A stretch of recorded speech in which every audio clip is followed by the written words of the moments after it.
Kemudian tubuhnya tahanan disayat perlahan-lahan dari dada hingga terlihat tulang rusuknya.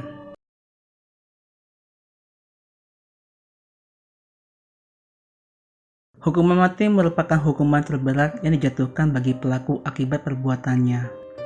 Perbuatan ini bisa dalam bentuk aksi terorisme, pengedaran narkoba, bahkan rencana menjatuhkan pemerintah. Meskipun hampir sebagian besar negara telah menghapus hukuman ini, tapi ada beberapa negara yang masih menerapkannya. Salah satunya Tiongkok, yang sudah lama menerapkan hukuman mati sejak tahun 900 sebelum Masehi.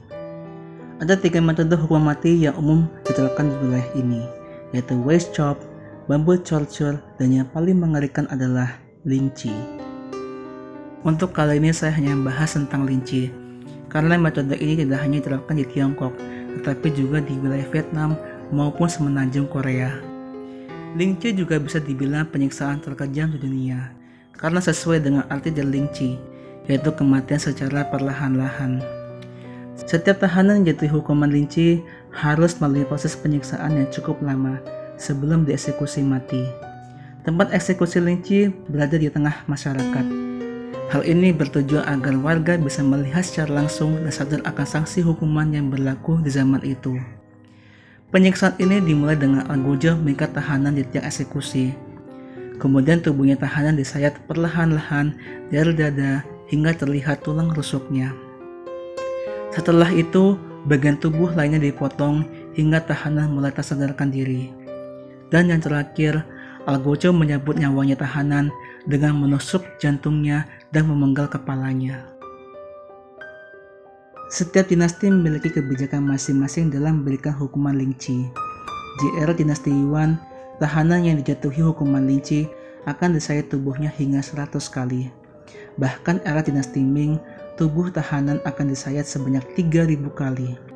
Salah satu eksekusi tahanan lynching yang terkenal adalah Yuan Chonghuan, yang dituduh kerjasama dengan musuh untuk menyerang Chongzhen atau kaisar terakhir dinasti Ming. Penyiksaan Yuan terbilang sangat mengenaskan, dengan kondisi tubuh yang hanya menyisakan bagian kepala dan didiamkan begitu saja selama 12 jam. Ini merupakan eksekusi lynching terlama sepanjang sejarah. Yuan dikenal sebagai tokoh berpengaruh di Tiongkok. Pengabdiannya pada dinasti Ming telah berjasa mempertahankan wilayah Liaoning dari invasi Jurchen. Hukuman lynching berakhir di era dinasti Qing di tahun 1905 setelah mendapat pengajuan revisi oleh kedua politisi sekaligus ahli hukum bernama Shen Jiabeng dan Wu Tingfang.